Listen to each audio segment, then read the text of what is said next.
ምዕራፍ 3 የስነ ምህዳር ወይም የፍጥረት ጥበቃ ቀውስ ስረ መሰረቱ ሰው ስለመሆኑ። ቁጥር 101 በሰው ምክንያት የተከሰተውን የስነ ምህዳር ወይም የፍጥረት ጥበቃ ቀውስ አምነው ሳይቀበሉ ምልክቶቹን ብቻ ማብራራቱ እምብዛም አይጠቅምም። የሰውን ህይወትና ስራን የመገንዘቢያ መንገድ ዝብርቅርቁ ወጥቷል። ይህም በዙሪያችን ያለውን ዓለም በእጅጉ ይጎዳል። ታዲያ ይህን ሁኔታ ቆም ብለን ማሰላሰል አይገባንም? በዚህ ደረጃ በዋና ቴክኒካዊ አሰራርና ሰዎችና የሰው ስራ በዓለም ውስጥ ባላቸው ሚና ላይ እንድናተኩር ሐሳብ አቀርባለሁ።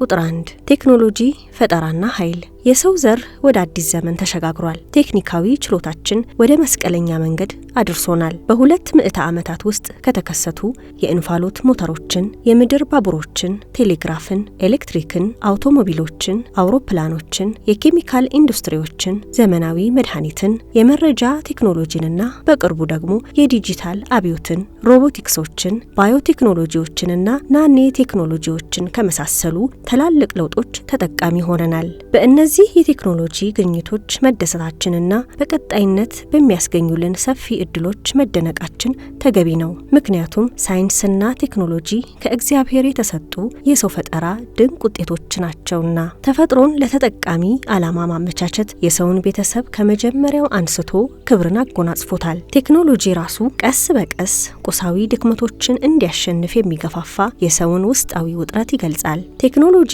ሰዎችን ይጎዱና አቅሙን ይወስኑ የነበሩ ስፍር ቁጥር የሌላቸው ክፉ ነገሮችን አስወግዷል። ለዚህ በተለይም በመድኃኒት በምህንድስናና በመገናኛ ዘርፎች ስለተገኘው እድገት ምስጋናና አድንቆት እንዴት አይሰማንም? እድገትን ቀጣይ ለማድረግ የሚረዱ አማራጮችን ለማቅረብ የተጉ የብዙ ሳይንቲስቶችና መሐንዲሶችን ስራንስ ማድነቅ እንዴት ይሳነናል? ቁጥር 103 በሚገባ ከተመራ ቴክኖሳይንስ ከቤት ውስጥ ቁሳቁስ አንስቶ እስከ ትላልቅ የመጓጓዣ ስርዓቶች፣ ድልድዮች፣ ህንፃዎችና የህዝብ መናፈሻዎች ድረስ የሰውን የኑሮ ደረጃ ለማሻሻል ትልቅ እገዛ ሊያደርግ ይችላል። ኪነ ጥበብን ሊያስፋፋና በቁሳዊ ዓለም ውስጥ የተዘፈቁ ወንዶችና ሴቶችን ወደ ውበት ዓለም እንዲሸጋገሩ ሊረዳም ይችላል። የአውሮፕላንን ወይም የሰማይ ጠቀስ ፎቆችን ውበት ማን ይክዳል? ዋጋ ያላቸው የኪነ ጥበብና የሙዚቃ ስራዎች በአሁኑ ጊዜ አዳዲስ ቴክኖሎጂዎችን ይጠቀማሉ። ስለዚህ አዳዲስ የቴክኒክ መሳሪያዎችን የሚጠቀም ሰው ባሰበው ውበትና ይህን የመሰለ ውበት በማሰላሰል ውስጥ አይነተኛ የሆነ ሰብአዊ እርካታን የሚፈጥር ትልቅ እመርታ ይከሰታል። ቁጥር 104 ሆኖም የኒውክሌር ኃይል፣ ባዮቴክኖሎጂ፣ የመረጃ ቴክኖሎጂ፣ ዘረመላችንን ማወቅ እንዲሁም ያፈራናቸው ብዙ ሌሎች ችሎታዎች ትልቅ ጉልበት እንደሰጡን ሊታወቅ ይገባል። በአጭሩ እውቀቱ ላላቸው በተለይም እነርሱን ለመጠቀም የሚያስችል የኢኮኖሚ ሀብት ላላቸው ወገኖች በመላው የሰው ዘርና በመላው ዓለም ላይ አስደናቂ የበላይነትን አጎናጽፏቸዋል። የሰው ዘር በራሱ ላይ ይህን የመሰለ ኃይል ከቶ ያልነበረው ቢሆንም በተለይ አሁን ያለውን አጠቃቀም ስናሰላስል በማስተዋል ስለመጠቀሙ ማረጋገጫ መስጠት ግን ያስቸግራል። በ20ኛው ክፍለ ዘመን አጋማሽ የተጣሉ የኒውክሌር ቦምቦችን ወይም የናዚ የኮሙኒዝምና ሌሎች አምባገነን መንግስታት በሚሊዮን የሚቆጠሩ ሰዎችን ለመግደል የተጠቀሙባቸው የቴክኖሎጂ አይነቶችን እንዲሁም ለዘመናዊ ጦርነት የተዘጋጁ ይበልጥ ህዝብ ጨራሽ የጦር መሳሪያዎች ክምችትን ማሰብ ያስፈልገናል። ይህ ሁሉ ኃይል ያለው በማን እጅ ነው? ወይም በመጨረሻ በማን እጅ ይገባል? ይህ ኃይል በጥቂት ሰዎች እጅ መሆኑ ትልቅ አደጋ አለው። ቁጥር 105 ኃይል ጨመረ ማለት በራሱ የእድገት መጨመር፣ በጸጥታ፣ በጠቀሜታ፣ በደህንነትና በወኔ ማደግ ነው ብሎ ማመን አዝማሚያ አለ።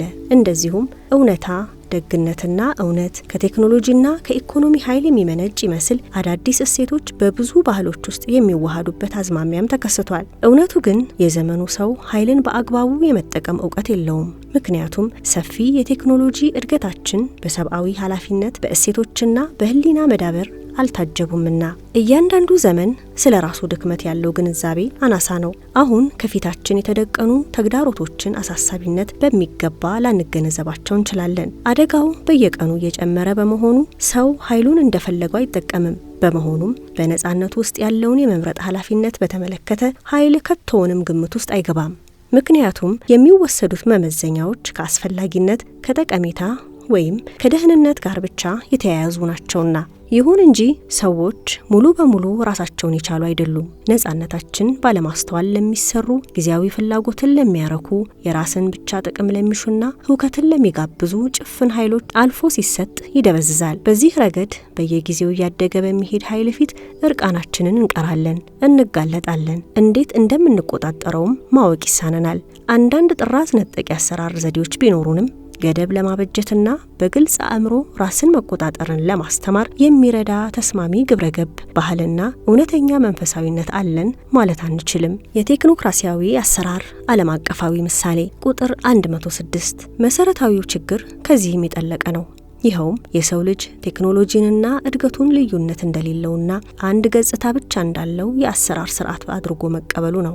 ይህ የአስተሳሰብ ዘይቤ ስነ አመክንያዊና አእምሯዊ የአሰራር ሂደቶችን በመጠቀም ሰው ቀስ በቀስ በውጫዊ ቁስ ላይ የበላይነት ይኖረዋል የሚለውን ጽንሰ ሀሳብ የሚያወድስ ነው። ይህ ርዕሰ ጉዳይ በራሱ የይዞታ የተሟላ እውቀትና የለውጥ ዘዴ የሆነውን ሳይንሳዊና የሙከራ ዘዴን ለመወሰን ማንኛውም ጥረት ያደርጋል። ይህም ራሱን ቅርጽ በሌለውና ሙሉ በሙሉ እንደፈለጉ ለመለወጥ በሚያስችል ነገር ውስጥ እንደ መገኘት ያስመስላል። ወንዶችና ሴቶች ያለማቋረጥ በተፈጥሮ ውስጥ ጣልቃ ገብተዋል። ነገር ግን ይህ የሆነው ለረጅም ጊዜ ነገሮች ራሳቸው ከፈጠሩት ሁኔታ ጋር በመጣጣምና እነርሱም ያመጧቸውን አማራጮች በመጠቀም ነው ማለት ይቻላል። ይህም ተፈጥሮ ራሱ የፈቀደውን ነገር ከራሱ እጅ እንደመቀበል ነበረ። አሁን ግን በነገሮች ላይ እጃችንን የምናሳርፈው እኛ ነን። ብዙ ጊዜ ከፊታችን የተደቀነውን እውነታ ችላ በማለት ወይም በመዘንጋት በተቻለ መጠን ሁሉንም ነገር ለመውሰድ እንጥራለን። ሰዎችና ቁሳዊ ነገሮች ለእርስ በርሳቸው የወዳጅነት እጃቸውን አይዘረጉም፣ ግንኙነቱ የግጭት ሆኗልና። ይህም ኢኮኖሚስቶች፣ ገንዘብ አበዳሪዎችና የቴክኖሎጂ ባለሙያዎች አጓጊ የሆነውን የትም የሌለ ወይም ያልተገደበ እድገት ሀሳብን በቀላሉ እንዲቀበሉ አድርጓቸዋል። የምድር ሀብት አቅርቦት ወደር የለውም በሚለው ሐሰተኛ አስተሳሰብ ላይ የተመሰረተ በመሆኑም ዓለምን ከገደብ በላይ እንድትጨነቅ ያደርጋታል። ያለው የኃይል መጠንና ሀብት ወደር የለውም፣ ፈጥሮም ማደስ ይቻላል። የተፈጥሮ ስርዓት ብዝበዛ አሉታዊ ውጤቶችን በቀላሉ መሸከም ይችላል ማለት የተሳሳተ አስተሳሰብ ነው። የዛሬው ዓለም ብዙ ችግሮች የሚመነጩት አንዳንድ ጊዜ ባለማወቅ የተነሳ የሳይንስና ቴክኖሎጂ ዘዴና ዓላማ የግለሰቦችን ሕይወትና የህብረተሰብ አሰራርን የሚወስነው የእውቀት ዘዴ ለማድረግ ካለው ዝንባሌ ነው። ይህን አሰራር በሁሉም ሰብአዊና ማህበራዊ እውነታ ላይ የመጫን ውጤቱ በአካባቢ መመናመን ታይቷል። ይህም ማንኛውም ሰብአዊና ማህበራዊ ሕይወት ገጽታዎችን ሁሉ የሚነካ ነገሮችን በተናጠል አሳንሶ የማየት አንዱ ምልክት ነው። የቴክኖሎጂ ምርቶች ገለልተኛ እንዳልሆኑ አምነን መቀበል አለብን። ምክንያቱም እነዚህ ምርቶች የአኗኗር ስልቶችን ወደ መወሰንና ማህበራዊ አጋጣሚዎችን የአንዳንድ ሀያላን ቡድኖችን ጥቅም በሚያስከብር መልኩ ወደ መቅረጽ የሚያመራ መዋቅር ይፈጥራሉና አጋዥ ብቻ የሚመስሉ ውሳኔዎች በመሰረቱ መገንባት የምንፈልገውን ህብረተሰብ አይነት የሚወስኑብን ናቸው።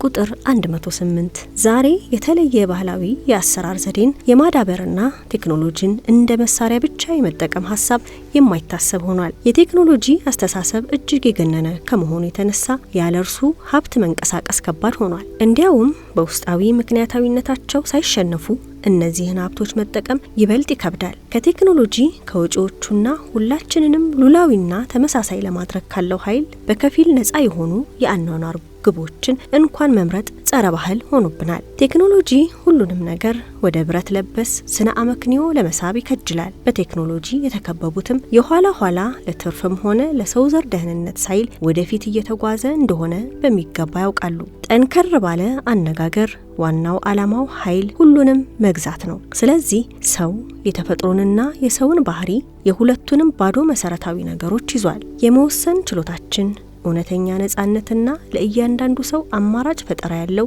ስፍራ ጠቧል። ቁጥር 109 የሙያ ወይም ቴክኖክራቲክ አሰራር ዘዴ ኢኮኖሚያዊና ፖለቲካዊ ህይወትንም የመጫን ዝንባሌ ያለው። ኢኮኖሚ ወደፊት በሰዎች ላይ ሊያስከትል የሚችለው አሉታዊ እንደምታ ሳይታይ ከትርፍ አንጻር ብቻ በማየት ማንኛውንም የቴክኖሎጂ እድገት ይቀበላል። ፋይናንስ ደግሞ አምራች የኢኮኖሚ ዘርፍን ይጫናል። ከዓለም የፋይናንስ ቀውስ የተገኙ ተሞክሮች ገና በውስጣችን አልተዋሃዱም። የአካባቢ መመናመን ተሞክሮችንም እየተማርን ያለነው በዝግታ ነው። አንዳንድ ወገኖች የአሁኑ ምጣኔ ሀብትና ቴክኖሎጂ ሁሉንም የአካባቢ ችግሮች ይቀርፋሉ ብለው ያምናሉ። በተራና ቴክኒካዊ ባልሆነ ቋንቋ የዓለም ረሃብና ድህነት በገበያ እድገት ብቻ ይቀረፋል በማለት ይከራከራሉ። ዛሬ በኢኮኖሚ እንቅስቃሴ ውስጥ ያላቸው ተጨባጭ ስራ እንጂ ማንም ሰው እምብዛም የማይደግፋቸው አንዳንድ የኢኮኖሚ ንድፈ ሐሳቦች እነርሱን አያሳስቧቸውም። እነዚህን ንድፈ ሐሳቦች በቃላት ባይገልጿቸውም እንኳ ይበልጥ ሚዛናዊ ለሆነ የምርት ደረጃ፣ ለተሻለ የሀብት ስርጭት፣ ለአካባቢና ለመጪዎቹ ትውልዶች እንክብካቤ ደንታቢስ በመሆን ድጋፋቸውን በተግባር ያሳያሉ። ለእነርሱ ትርፍን ማጋበስ ብቻ በቂ መሆኑን ባህሪያቸው ያሳያል። ሆኖም ገበያ በራሱ የሰውን ሁለንተናዊ እድገትና ማህበራዊ ተጠቃሚነትን አያረጋግጥም። በተመሳሳይ በአሁኑ ወቅት ካሉ የሰውን ክብር ከሚያዋርዱ የድህነት ሁኔታዎች አንጻር ተቀባይ የሌለው አባካኝና ቅጥ ያጣ ፍጆታ ላይ የተመሰረተ ላዕላይ የእድገት አይነት መኖሩን እናያለን። በአንጻሩ ድሆች ለመሰረታዊ ሀብት ያልተቋረጠ ተደራሽነት እንዲኖራቸው የሚያደርጉ ኢኮኖሚያዊ ተቋማትንና ማህበራዊ እቅዶችን በማስፋፋት ረገድ ሁላችንም አዝጋሚዎች ሆነናል። የቴክኖሎጂና የኢኮኖሚ እድገት ከሚያስከትሏቸው የአቅጣጫ፣ የዓላማ፣ የትርጉምና የማህበራዊ ኑሮ እንደምታዎች ጋር በተያያዘ ያለብንን የአሁኑን ድክመታችንን ጥልቅ ምክንያቶች መረዳት ተስኖን ይገኛል። ቁጥር 110 ከቴክኖሎጂ ጋር የተያያዘ ልዩ የሙያ ትምህርት ትልቁን ስዕል ለማየት አያስችልም። የእውቀት መከፋፈል ለተጨባጭ ስራዎች ተግባራዊነት ጠቃሚ ቢሆንም ብዙውን ጊዜ ሙሉውን በነገሮች መካከል ያሉ ግንኙነቶችንና ሰፊውን አድማስ ችላ ወደ ማለትና ተገቢነቱን ወደ ማሳጣት ያደርሰናል። ይህም የዛሬውን ዓለም የበለጡ ስብስብ ችግሮች በተለይም አካባቢንና ድሆችን የሚመለከቱትን ለመፍታት የሚያስችሉ በቂ ዘዴዎችን ማግኘትን አስቸጋሪ ያደርገዋል። እነዚህ ችግሮች በአንድ አቅጣጫ ወይም በአንድ የጥቅም ፍላጎት ብቻ ሊፈቱ አይችሉም። ከታላላቅ ጉዳዮች መፍትሄ የሚሰጥ ሳይንስ፣ ፍልስፍናና ማህበራዊ ግብረ ገብን ጨምሮ ከሌሎች የእውቀት ዘርፎች የሚገኘውን መረጃ ከግምት ውስጥ ማስገባት ይኖርብናል። ዛሬ ግን ይህን ልማድ ማግኘት ከባድ ነው። የሚመኟቸውን እውነተኛ ግብረ ገባዊ አድማሶችም የሉም። ህይወት ቀስ በቀስ የህይወት ትርጉም ዋና ቁልፍ ተደርጎ በሚቆጠረው ቴክኖሎጂ ለተመሩ ሁኔታዎች ተገዢ ሆኗል። በተጨባጭ በሚፈታተኑን ሁኔታዎች ውስጥ የአካባቢ መራቆትን፣ ጭንቀትን፣ የህይወትና የጋራ ኑሮ ዓላማ ማጣትን የመሳሰሉ ብልሹ ነገሮች ምን እንደሆኑ የሚያሳዩ አያሌ ምልክቶች አሉ። አሁንም እውነታዎች ከሀሳብ የበለጡ መሆናቸውን እያየን ነው። ቁጥር 111 የስነ ምህዳር ባህል ለወቅታዊ የብክለት ችግሮች፣ ለአካባቢ ብልሹነትና ለተፈጥሮ ሀብት መመናመን ወደሚሰጡ አስቸኳይና ከፊል ምላሾች ደረጃ ዝቅ ሊል አይችልም። የቴክኒካዊ አሰራርን ጥቃት ለመመከት እንዲቻል ነገሮች የሚታዩበት ልዩ መንገድ የአስተሳሰብ፣ የፖሊሲዎች፣ የትምህርት ፕሮግራሞች፣ የአኗኗር ዘይቤና የመንፈሳዊነት አቅጣጫ እንዲኖር ያስፈልጋል። ያለበለዚያ ምርጥ የሆኑ የስነ ምህዳር ጅምሮች እንኳ በተመሳሳይ ሉላዊ ስነ አመክንዮ ተጠልፈው ይቀራሉ። በየጊዜው ለሚነሳ ለእያንዳንዱ የስነ ምህዳር ችግር ቴክኒካዊ መፍትሄ ብቻ መሻት በመሰረቱ መስተጋብር ያለውን ነገር መነጣጠልና የዓለምን እውነተኛና ጥልቅ ችግሮች መሸፋፈን ይሆናል። ቁጥር 112 ይሁን እንጂ አሁንም ራዕያችንን ማስፋት እንችላለን። ቴክኖሎጂን ለመገደብና ለመምራት የሚያስፈልግ ነጻነት አለን። እርሱንም ይበልጥ ጤናማ፣ ይበልጥ ሰብአዊ፣ ይበልጥ ማህበራዊ፣ ይበልጥ የተቀናጀ ሌላ የእድገት አይነትን እንዲያገለግል ልናውለው እንችላለን። በመሰረቱ አንዳንድ ጊዜ ከቴክኒካዊ አሰራር ተጽዕኖ መላቀቅ የሚቻለው ለምሳሌ የአነስተኛ አምራቾች የህብረት ስራ ማህበራት ብክለትን የሚቀንሱ የማምረቻ ዘዴዎችን ሲጠቀሙና በፍጆታ ላይ ብቻ ያተኮረ የአኗኗር የመዝናኛና የማህበራዊ ኑሮ ዘይቤ ሲከተሉ ነው። ወይም ቴክኖሎጂ በዋናነት የሰዎችን ተጨባጭ ችግሮች ለመፍታት በእውነት በበለጠ ክብርና ባነሰ መከራ ውስጥ እንዲኖሩ ሊረዳቸው በሚችል መልኩ ሲመራ ነው። አሊያም ውበትን የመፍጠርና የማሰላሰል ምኞት በውበትና እርሱንም በሚመለከቱ ወገኖች ውስጥ በሚፈጥረው ደህንነት አማካይነት ነገሮችን በተናጠል አሳንሶ የማየትን አስተሳሰብ በአግባቡ መቆጣጠር ሲችል ነው። ለአዲስ ውህደት ጥሪ የሚያደርገው እውነተኛ ሰብአዊነት በተዘጋ በር ስር በቀስታ እንደሚሰርግስ ጭጋግ ምንም ያህል ሳይታወቅ በቴክኖሎጂ ባህላችን መካከል የሚኖር ይመስላል።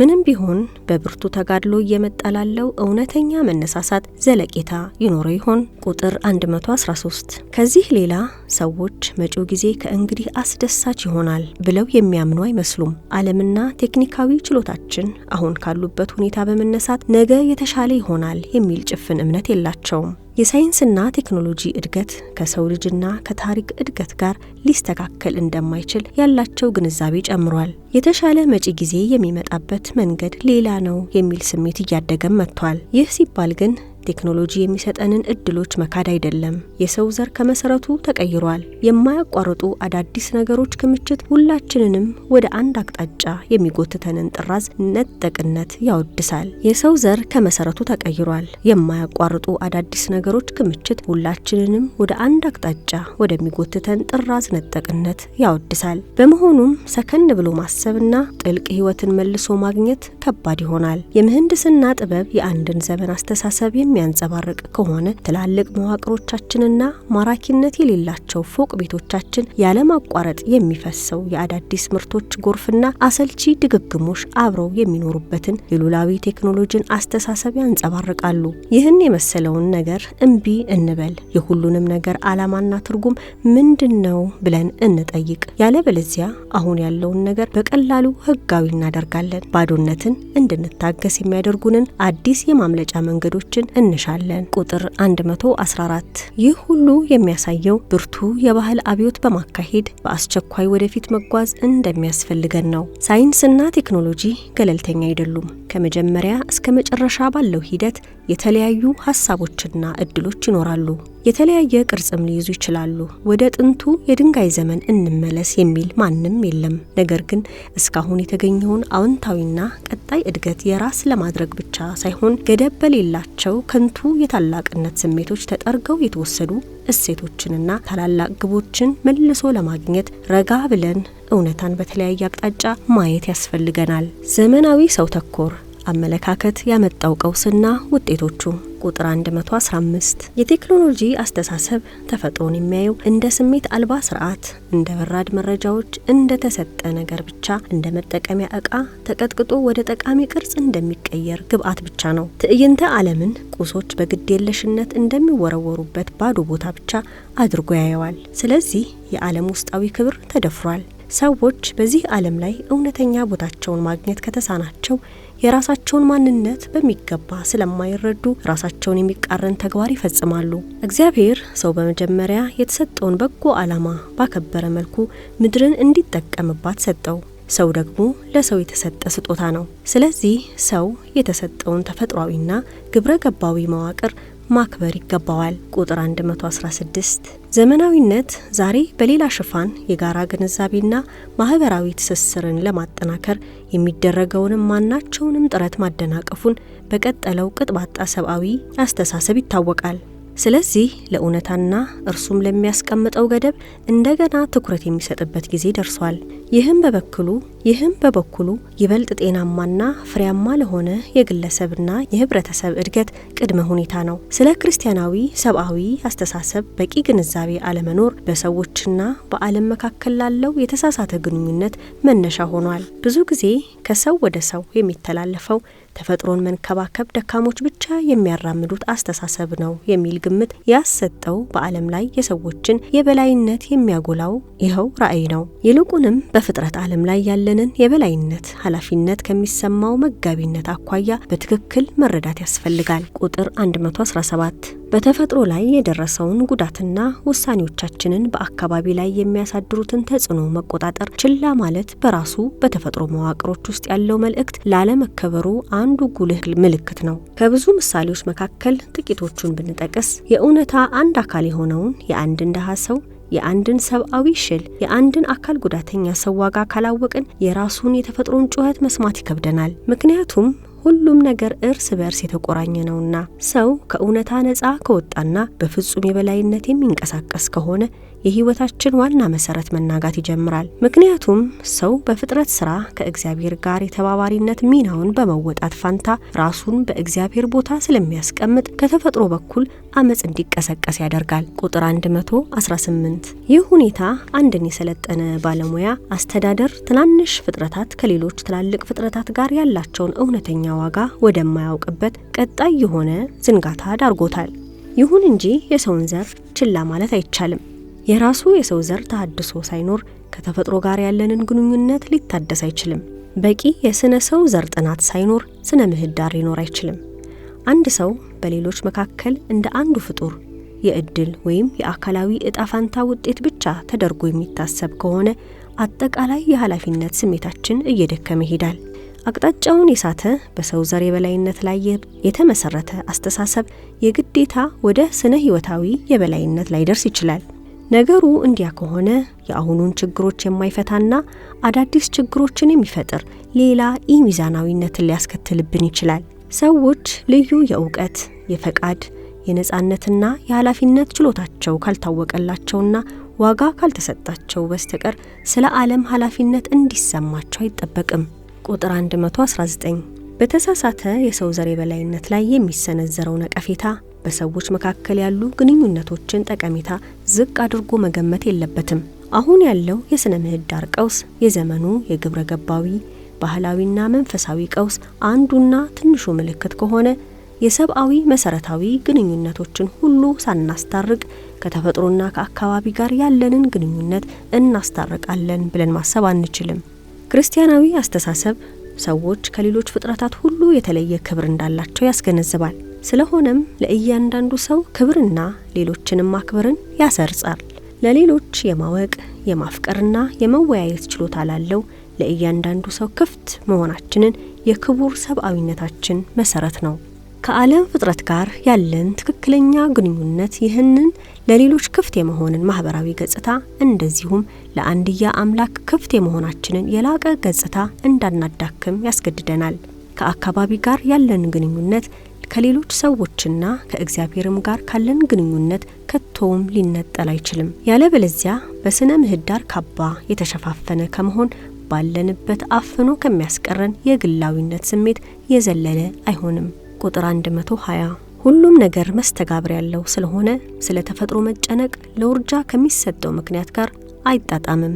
ምንም ያህል ምቾት የሚነሳና ችግር የሚፈጥር እንኳን ቢሆን ጽንስን መጠበቅ ሳንችል ምንም ያህል አስቸጋሪና ምቾት የማይሰጡ ቢሆኑም ለሌሎች ደካማ ሰዎች የመጨነቅን አስፈላጊነት በሐቅ ማስተማር እንዴት እንችላለን? ቁጥር 120 ሁሉም ነገር መስተጋብር ያለው ስለሆነ ስለ ተፈጥሮ መጨነቅ ለውርጃ ከሚሰጠው ምክንያት ጋር አይጣጣምም። ምንም ያህል ምቾት የሚነሳና ችግር የሚፈጥር እንኳን ቢሆን ጽንስን መጠበቅ ሳንችል ምንም ያህል አስቸጋሪና ምቾት የማይሰጡ ቢሆንም ለሌሎች ደካማ ሰዎች የመጨነቅን አስፈላጊነት በሐቅ ማስተማር እንዴት ይቻለናል? አዲስ ሕይወትን የመቀበል ግላዊና ማህበራዊ ስሜት ከጠፋ ለማህበረሰብ ዋጋ ያላቸው ሌሎች የተቀባይነት አይነቶችም አብረው ይከስማሉ። ቁጥር 121 ከቅርብ ምዕተ ዓመታት ወዲህ ያሉትን የተሳሳቱ ክርክሮችን ለማሸነፍ የሚያስችል አዲስ ተያያዥነት ያለው ስርዓት ማዳበር ያስፈልገናል። የክርስትና እምነት ለምንነቱና ከኢየሱስ ክርስቶስ ለተቀበለው የእውነት ቅርስ ታማኝ በመሆን ተለዋዋጭ ታሪካዊ ሁኔታዎች ጋር ፍሬያማ ውይይት በማድረግ በእነዚህ ጉዳዮች ላይ ማሰላሰሉን ይቀጥላል። ይህንንም በማድረጉ ዘላለማዊ አዲስነቱን ያንጸባርቃል። ተግባራዊ አንጻራዊነት ወይም ሪሌቲቪዝም ቁጥር 122 የተሳሳተ የሰው ዘር የበላይነት ወደ ተሳሳተ የአኗኗር ዘይቤ ይመራል። ኢቫንጀሊ ጋውዲዩም በተሰኘ ሐዋርያዊ ማበረታቻ ውስጥ እንዳመለከትኩት በዘመናችን አይነተኛ የሆነ ተጨባጭ አንጻራዊነት ከእምነት አስተምህሮ አንጻራዊነት ይበልጥ እጅግ አደገኛ ነው። ሰዎች ራሳቸውን ማዕከል ሲያደርጉ ለጊዜያዊ ምቾት ሙሉ ቅድሚያ ስለሚሰጡ የቀረው ሁሉ አንጻራዊ ይሆንባቸዋል። ስለዚህ በአንዴ የትም ቦታ ከሚገኝ ቴክኒካዊ የአሰራር ስርዓትና ገደብ ከሌለው የሰው ልጅ የስልጣን አምልኮ ጋር ተጣምሮ ያለውና የራስን ጊዜያዊ ጥቅሞች ካላገለገለ በስተቀር ማንኛውንም ነገር ዋጋ ቢስ አድርጎ የሚመለከት አንጻራዊነት መከሰቱ እምብዛም አያስደንቅም። የተለያዩ አስተሳሰቦች እርስ በርስ በሚመጋገቡበት ወደ አካባቢ መመናመንና ወደ ማህበራዊ ጥፋት በሚያመራው በዚህ ሁሉ ውስጥ አንድ ስነ አመክንዮ ግን አለ። ቁጥር 123 የአንጻራዊነት ባህል አንድን ሰው ሌላውን ሰው መጠቀሚያ እንዲያደርግ፣ ሌሎችን እንደ ተራ ዕቃ እንዲቆጥር፣ በእነርሱ ላይ የግዴታ ስራ እንዲጭን ወይም ዕዳቸውን እስኪከፍሉ በባርነት እንዲይዝ የሚያደርግ አንድ አይነት በሽታ ነው። ሕፃናትን ወደ ጾታዊ ብዝበዛና አዛውንቶችን ደግሞ ወደ ማግለል የሚመራው ይኸው አስተሳሰብ ነው። ድብቅ የገበያ ኃይሎችን ኢኮኖሚውን እንዲቆጣጠሩ እንተዋቸው። እነርሱም በህብረተሰብና በተፈጥሮ ላይ ያላቸውን አንድምታ እንደ የጋራ ጉዳት እንቁጠረው የሚሉ ሰዎች አስተሳሰብም ይኸው ነው። የራሳችንን ምኞትና ጊዜያዊ ፍላጎት ከማርካት በቀር ተጨባጭ እውነቶችና ጤናማ መርሆች በሌሉበት ሰዎችን ያለ አግባብ ማዘዋወርን፣ የተደራጀ ወንጀልን፣ የአደንዛዥ እጽ ንግድን፣ በሰው ደም የተገኘ የአልማዝና ከምድር ሊጠፉ የተቃረቡ ዝርያዎች ጸጉር ንግድን እንዴት መገደብ ይቻለናል?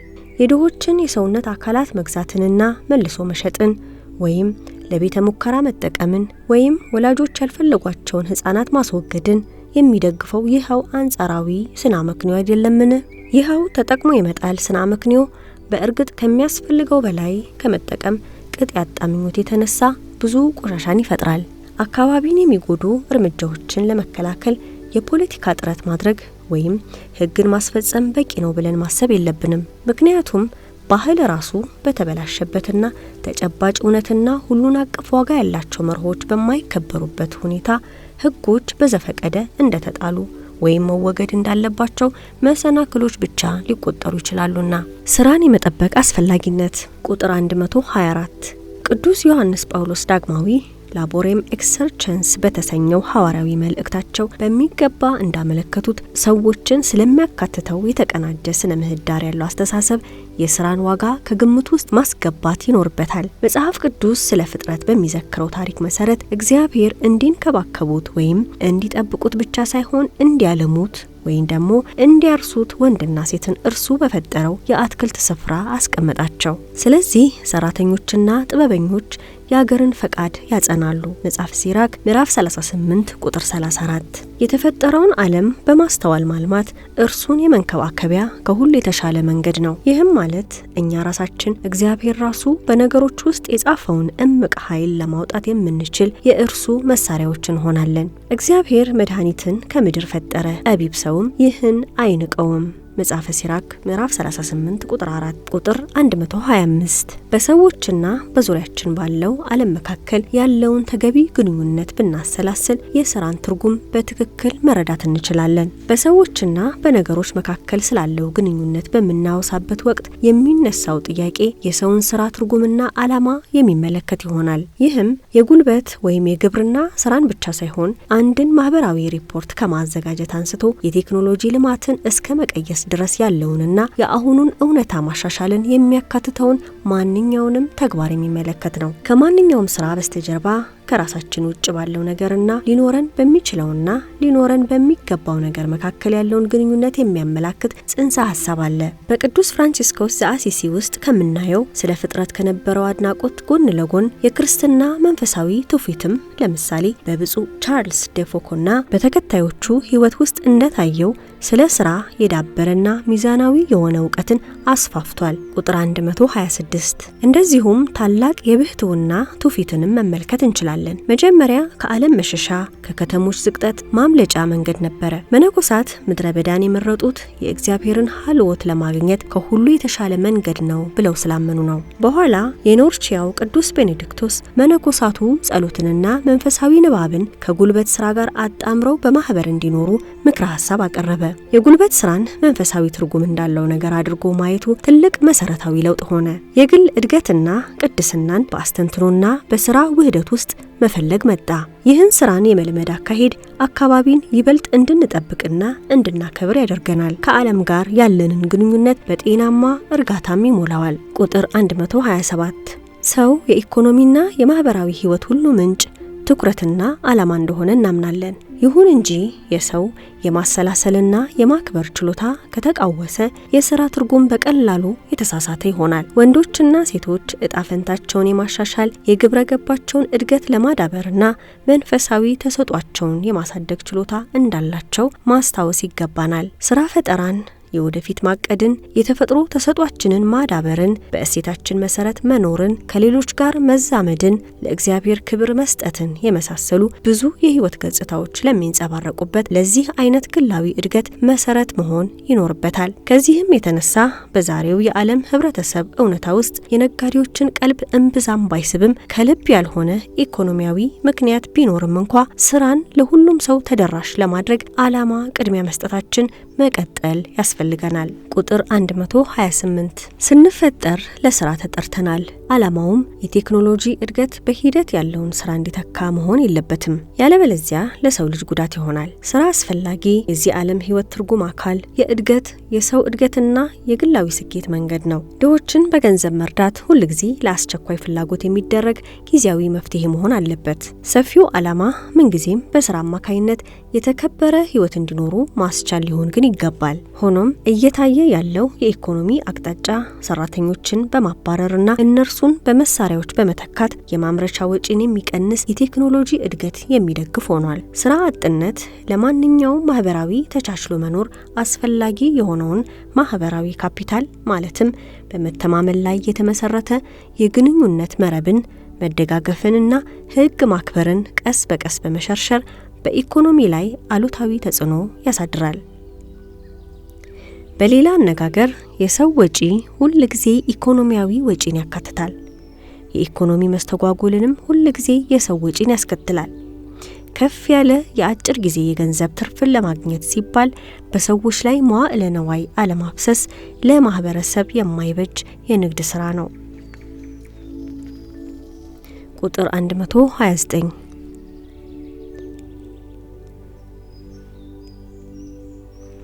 የስራን ቀጣይነት ለማረጋገጥ ምርታማ ብዝሃነትንና የንግድ ፈጠራን የሚደግፍ ኢኮኖሚን ማበረታታት የግድ ይላል። ለምሳሌ በአነስተኛ የእርሻ ማሳዎች፣ በጓሮ አትክልቶች፣ በአደንና በተፈጥሮ ምርት ለቀማ ወይም በአካባቢ አሳ ማስገር ስራ መለስተኛ መጠን ያለውን መሬት በመጠቀምና ያነሰ ቆሻሻ በማውጣት አብዛኛውን የህዝብ ክፍል ለመመገብ የሚያስችሉ አያሌ የተለያዩ አነስተኛ የምግብ ማምረቻ ስልቶች አሉ። በተለይ በግብርናው ዘርፍ መጠንን በመጨመር ከፍ ያለ ኢኮኖሚያዊ ጥቅምን የማግኛ ዘዴዎች አነስተኛ ገበሬዎችን መሬታቸውን እንዲሸጡ ወይም ባህላዊ ሰብሎቻቸውን እንዲተዉ ያስገድዳቸዋል። ከአህጉራዊና ከዓለም ገበያዎች ጋር ግንኙነት ለመፍጠር ባለመቻል ወይም የሽያጭና የትራንስፖርት መሰረተ ልማቱ ለትላልቅ ንግዶች ብቻ የተመቻቸ በመሆኑ ምክንያት አነስተኛ ገበሬዎች ወደ ሌሎች ልዩ ልዩ የማምረቻ ስልቶች የመዞር ጥረት ፍሬ አልባ ይሆንባቸዋል። የመንግስት ባለስልጣናት አነስተኛ አምራቾችንና የተለያዩ ምርቶችን ለመደገፍ የሚረዱ ግልጽና ጥብቅ እርምጃዎችን የመውሰድ መብትም ግዴታም አለባቸው። ሁሉም ውጤታማ በሆነ መንገድ ተጠቃሚ የሚሆንበትን የኢኮኖሚ ነጻነትን ለማረጋገጥ የበለጠ ሀብትና የገንዘብ አቅም ባላቸው ወገኖች ላይ አልፎ አልፎ ገደብ ሊጣልባቸውም ይገባል። ተጨባጭ ሁኔታዎች ብዙ ሰዎችን ከእውነተኛ ተደራሽነት ባገዱበት፣ የሥራ ዕድል ያለማቋረጥ እየቀነሰ በመጣበት ሁኔታ የኢኮኖሚ ነጻነት አለ ማለት ፖለቲካን የሚያዋርድ የማጭበርበር ስራ ይሆናል። ንግድ ሀብት ለማፍራትና ዓለማችንን ለማሻሻል የታለመ ክቡር ስራ ነው።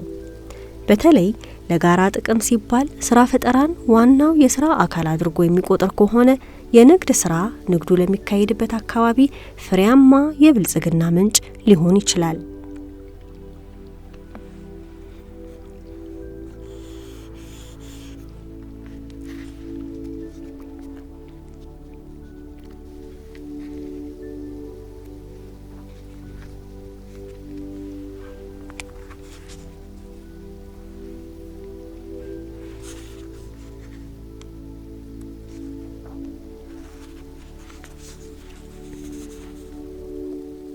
አዲስ የስነ ህይወት ቴክኖሎጂዎች ቁጥር 130 የአእምሮና የእውቀት ተሰጥኦ ያለው የሰው ልጅ ሊገለል የሚገባው ውጫዊ ነገር እንዳይደለ ስለ ሰው ዘርና ስለ ፍጥረት ያቀረብኩት የፍልስፍናና ነገረ መለኮታዊ ራእይ ግልጽ ያደርገዋል።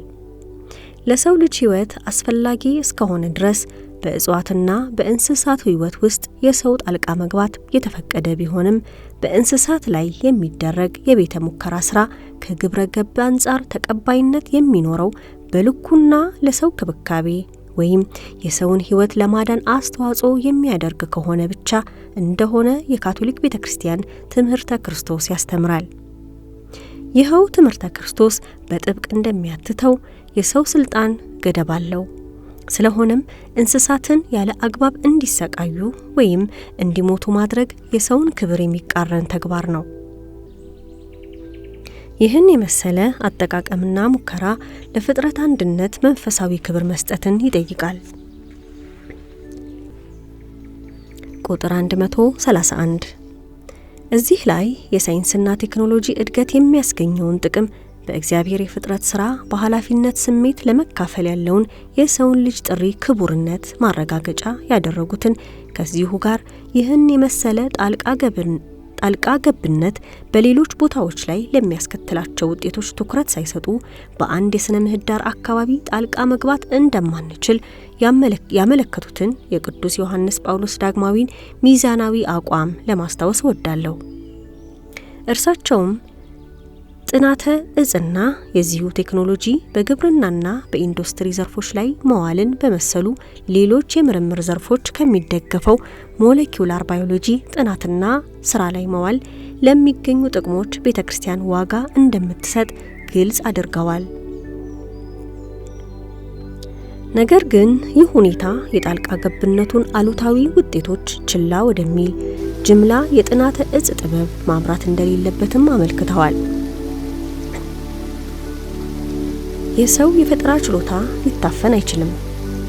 አንድ የኪነ ጥበብ ሰው ከፈጠራው ሊታገድ የማይችል ከሆነ ሳይንስና ቴክኖሎጂን ለማስፋፋት ልዩ ተሰጥኦ ያላቸው ወገኖችንም ለሌሎች አገልግሎት የሚውለውንና ከእግዚአብሔር ያገኙትን ተሰጥኦ እንዳይጠቀሙ መከልከል አይቻልም። ስለዚህም ትልቅ ስጋትን ያዘለ ኃይል የሆነውን የዚህን የሰው ስራ ግቦች ውጤቶች አጠቃላይ አገባብና ግብረ ገባዊ ገደቦች ያለማቋረጥ ማሰላሰል ግን ያስፈልጋል።